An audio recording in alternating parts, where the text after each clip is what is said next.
Come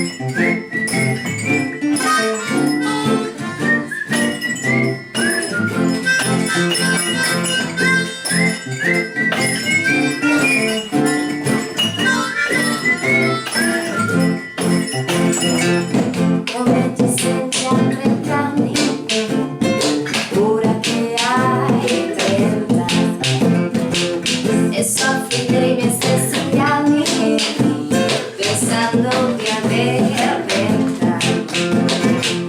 Ti alzi tardi la mattina, non c'è nessuno che ti aspetta,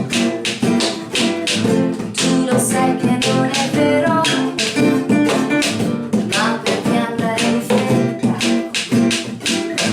Lei ti guarda con orgoglio mentre vivi verso il mare, ti accendi una sigaretta